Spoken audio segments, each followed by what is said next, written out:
안녕하세요. 김윤갑의 경제부동산입니다. 더 좋은 방송을 하도록 구독, 좋아요, 댓글 알림 부탁드립니다. 방금 은행 파산 1천조 터졌다. 한국은행 금융대란 초비상. 작년 국가 총부채가 무려 6천조가 넘어서면서 사실상 GDP 대비 300%에 육박하는 엄청난 부실 상황에 놓였습니다. 은행의 부도는 달러 폭등, 부실 급등, 기업 부도 등이 종합적으로 작용하면서 터집니다. 특히 새마을금고, 저축은행, 농협, 수협, 신협, 산림조합과 여신사, 캐피탈, 증권사와 보험사 등이 취약한 상황입니다.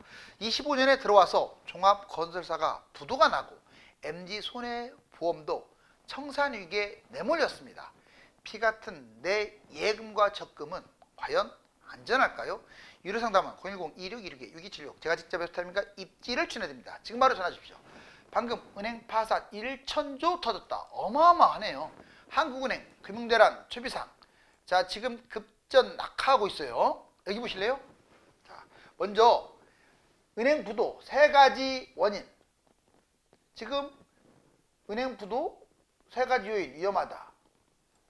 지금 원달러 환율 1500대 진입 우려, 탄핵 국면, 고환율 이어질 것, 그리고 은행 부도, 달러 폭등, 부실 급등, 부도 단계, 크게 이 세 가지로 정리해 볼 수가 있습니다. 먼저 달러 1486.7까지. 와, 옛날에 이렇게까지 뛴 적이 있는데 지금 잘 보세요. 1450, 1440 달라진 게 뭐가 있어요? 지금 미국발 금융위기 수준하고 맞먹고 있어요. 지금 현재. 그 다음에 달러 1500에서 1600 수준. 다음 주도 얼마든지 언제라도 1500은 가볍게 뛰어넘을 수 있는 지금 그런 단계예요. 이거 빨리 1300대로 끌어내려야 합니다. 한국은행 지금은 정상 작동 중이라고만 말하고 있어요. 지금 위기 구간별 선별을 해서 달러 급등에 따른 금융부실이 터지지 않도록 정말 신경 써야 돼요. 잘못하면 은행 부도 터져요. 두 번째 은행 부도는 부실 급등. CDS 프리미엄이라고 들어보셨죠? 신용부도 스와프. 자, 이게 37.075bp인데 외환시장이 지금 비상 상황이죠. 사실상 2금융권, 1금융권 순으로 터질 우려도 항상 존재를 합니다. 자, 부도 단계 1단계 대출 상환을 받지 못하는 사람이 크게 증가하고 있어요.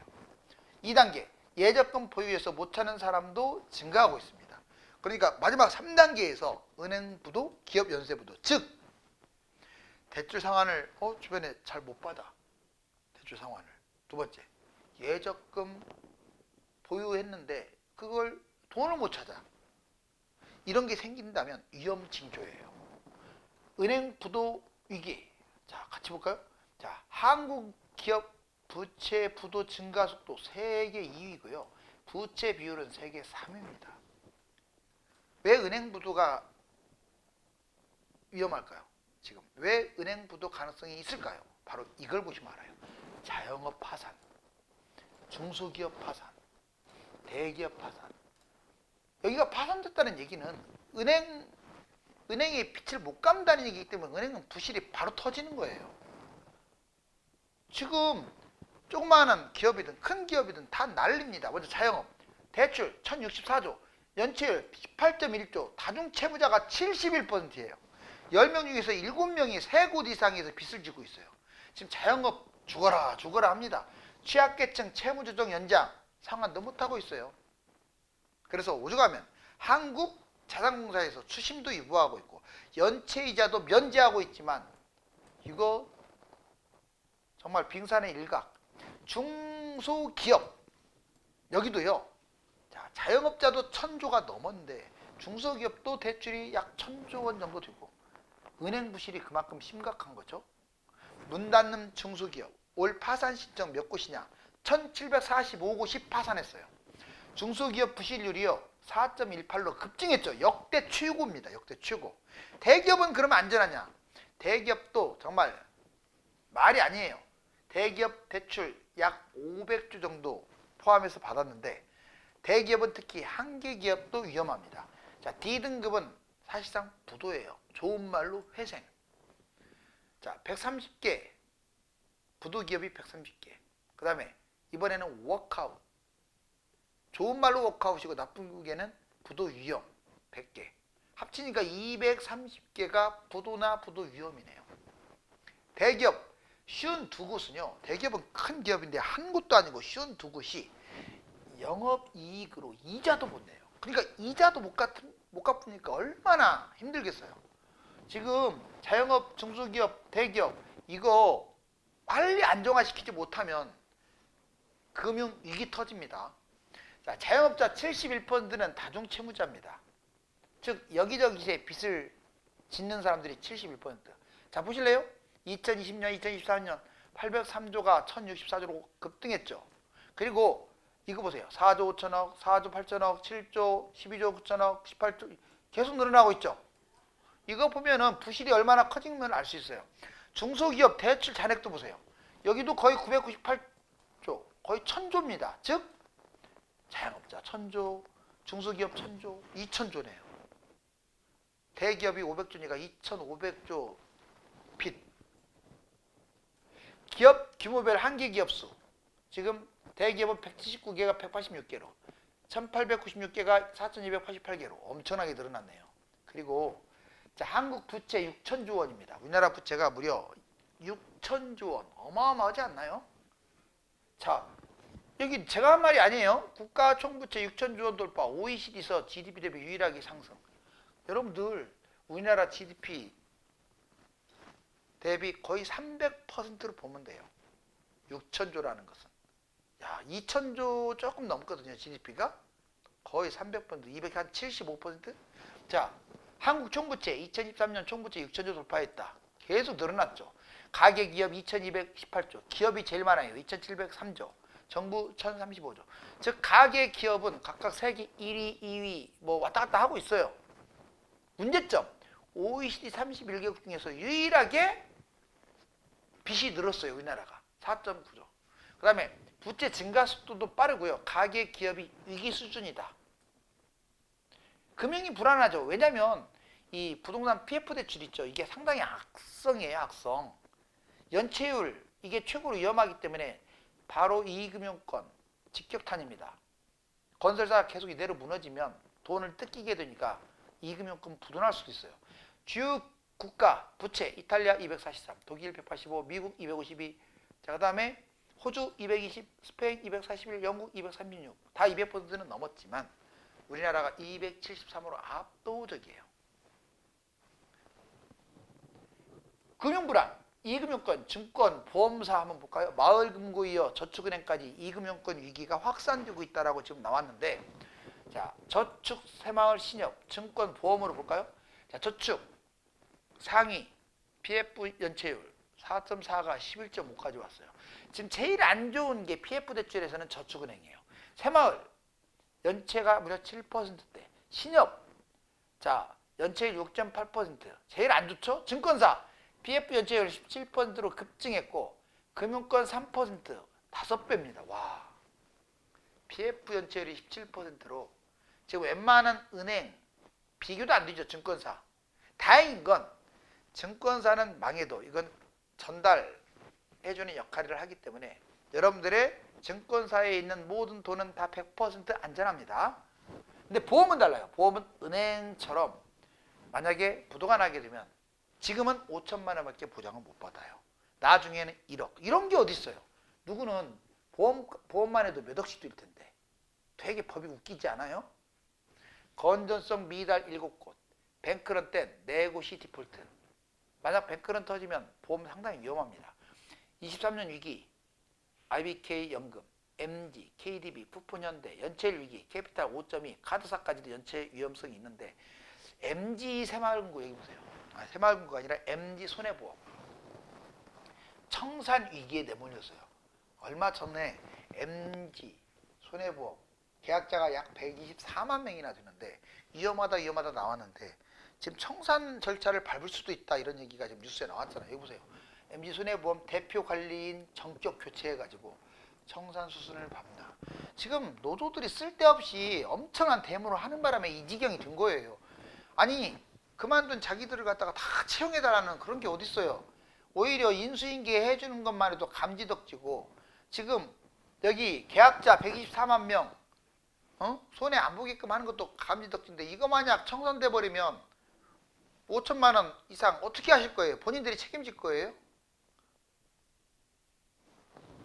자, 그 다음에 MG손해보험 계약 124만 명, 계약 건수가 156만 건이 어마어마하네요. 이미 2023년 건전성 미달 보험사 7 곳에 포함된 적이 있어요. 24년 2분기 자기자본 비율 마이너스 551억, 3분기 때 마이너스 184억.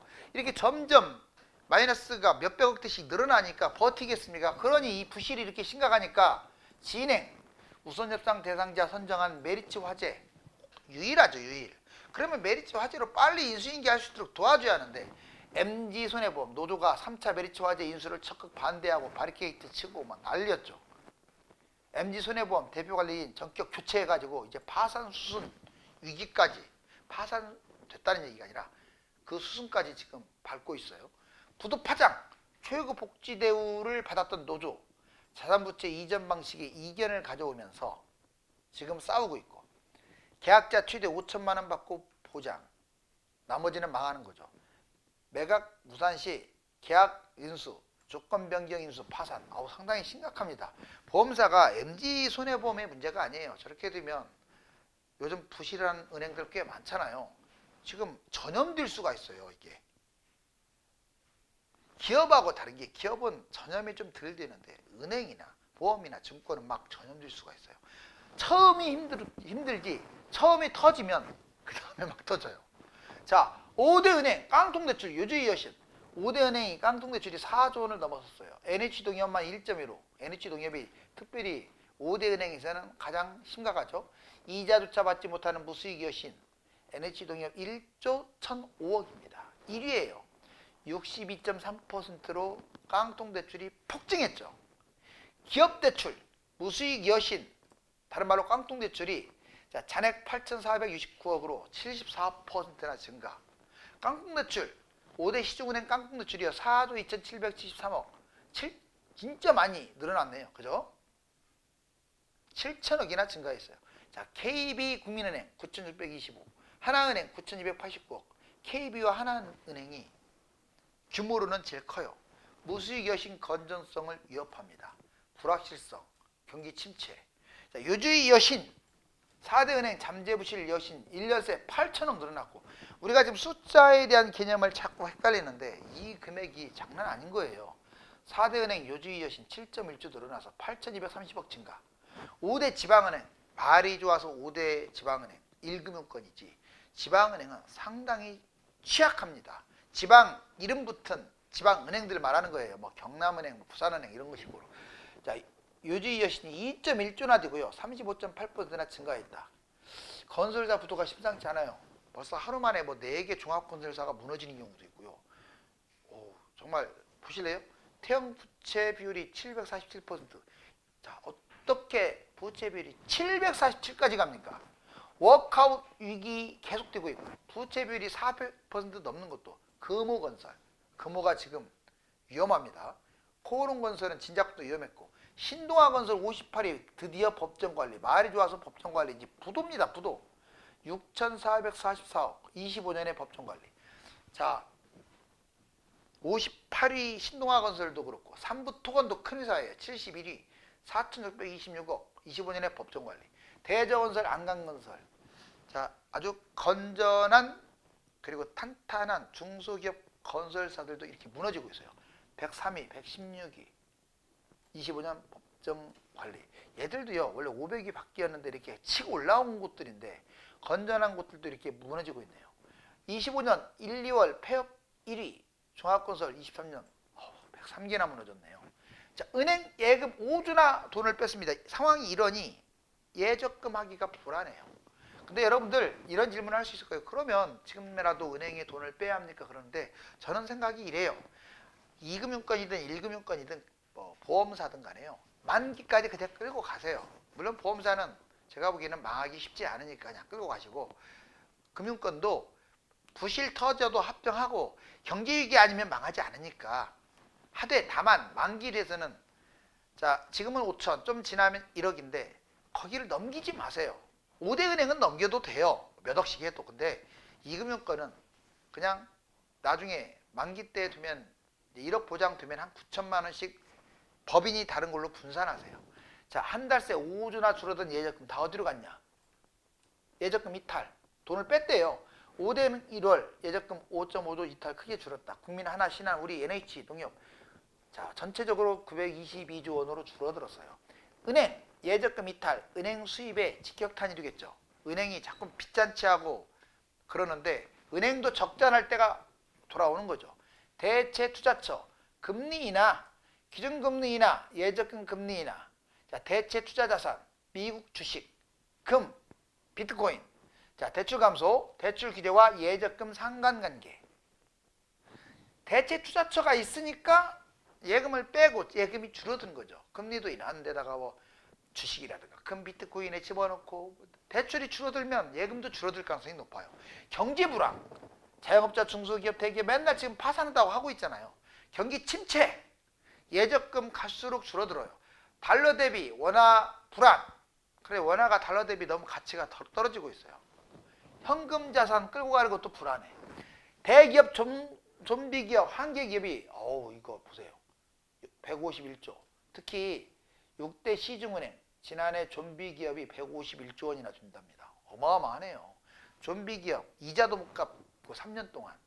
자, 6대 시중은행 좀비 기업 151조. 와, 어마어마하죠. 6대 은행은 여러분들 국민신한 하나, 그다음에 우리 농협에 플러스 기업은행이 합쳐진 거예요. 자, 그런데 가장 심각한 게 기업은행이에요. 56조. 우리 28조, 하나은행 26조, 이금융권, 상호금융 13조, 저축은행 3.9조, 합쳐서 151조인데 기업은행은 상당히 부실합니다. 그런데 국책은행이니까 망할 가능성은 거의 없어요. 기업은행은. 그럴 수밖에 없는 게 중소기업은행, 중소기업에 많이 대출을 해주다 보니까 그래요. 구조조정, 한국은행 한계기업 적기 구조조정, 중소기업 17%, 대기업 12% 비율이에요. 숙박 음식업 59%, 운수업 49%, 부동산업 43%가 지금 좀비기업이라고요. 정상기업보다 8.2% 높은 차입금, 훨씬 더 높은 이자를 내고 버티지도 못해요. 한계기업의 증가, 결국은 금융시스템 부실, 금융위기로 터지겠죠. 은행이 이렇게 무너지는 것은요, 상당히 국가에는 정말 안 좋은 거죠. 은행의 부도는 결국 중소기업과 대기업, 건설사와 금융권 부실이 더해져서 터지게 됩니다. 지금은 큰 위기를 넘긴 상태인데 안심하기는 이릅니다. 감사합니다.